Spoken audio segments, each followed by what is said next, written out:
সিঙ্গুরের জমি অধিগ্রহণ 2006 সালে যে প্রক্রিয়ায় হয়েছিল তাকে বাতিল করে দিল সুপ্রিম কোর্ট, অবৈধ বলে ঘোষণা করলো সুপ্রিম কোর্ট এবং 12 সপ্তাহের মধ্যে সেই সমস্ত জমি যারা কৃষকদের যে জমি নেওয়া হয়েছিল সেই কৃষকদেরকে ফেরত দিতে হবে।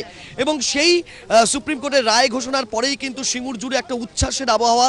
এই মুহূর্তে আমরা সিঙ্গুরের বাজেমেলিয়াতে দাঁড়িয়ে রয়েছি, যেখান থেকে 2006 সালে আন্দোলন শুরু হয়েছিল। আপনারা দেখতে পাচ্ছেন যে আবির খেলা চলছে, স্লোগান চলছে, আনন্দ উৎসবের পরিবেশ এবং হাজার হাজার কৃষক যারা জমি দেওয়া এবং জমি দেওয়ার পরে জমি না দেওয়ার পরে একেবারেই প্রান্তিক জায়গায় থেকে গিয়েছিলেন, তারা আজকে মুক্তির আশ্বাস খুঁজে পেয়েছেন, সমাধান সূত্র খুঁজে পেয়েছেন সুপ্রিম কোর্টের এই রায়ের মধ্যে দিয়ে। তারা মনে করছেন যে তারা আবার ঘুরে দাঁড়াতে পারবেন এবং ধ্বংসস্তূপ সিঙ্গুর আবার ঘুরে দাঁড়াবে। এই মুহূর্তে আমার সঙ্গে বেচারাম মান্না রয়েছেন এবং বেচারাম বাবু, আপনাকে জিজ্ঞেস করব যে 2006 থেকে 2016 10 বছর পর একটা মীমাংসা সূত্র পাওয়া গেল, কি বলবেন?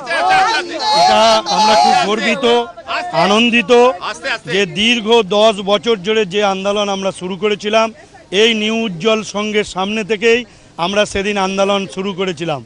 আজকে সেদিনের টাটাদের প্রতিনিধি এবং বাম সরকারের প্রতিনিধি দলকে এই জায়গাতেই আমরা আটকে আন্দোলন শুরু করেছিলাম এবং গণতান্ত্রিক যে আন্দোলন, সেই আন্দোলনের সমস্ত ধাপকে আমরা অতিক্রম করেছি এবং আমাদের যে দাবিগুলো ছিল 1894 সালের সেই কালা আইনকে বাতিল করতে হবে, 4 ফসলি জমিকে জোর করে নেওয়া যাবে না, অনুচ্ছুক কৃষকদের 400 একর জমিকে ফিরিয়ে দিতে হবে, খেতমজুর বর্গাদারদের অধিকারকে ফিরিয়ে দিতে হবে এবং সিঙ্গুরের এই জমি অধিগ্রহণ সম্পূর্ণ অবৈধ।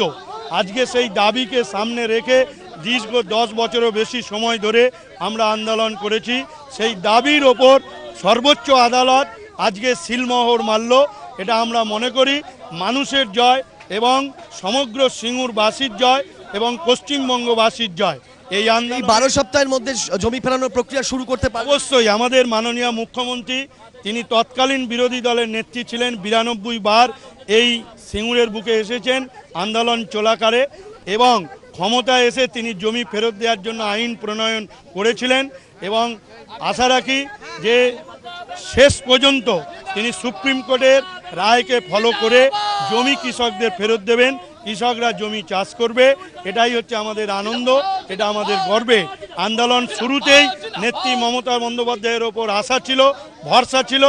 আজকে সেই আশা ভরসার জন্যই আমরা এই জায়গায় আজকে এসে পৌঁছাতে পেরেছি।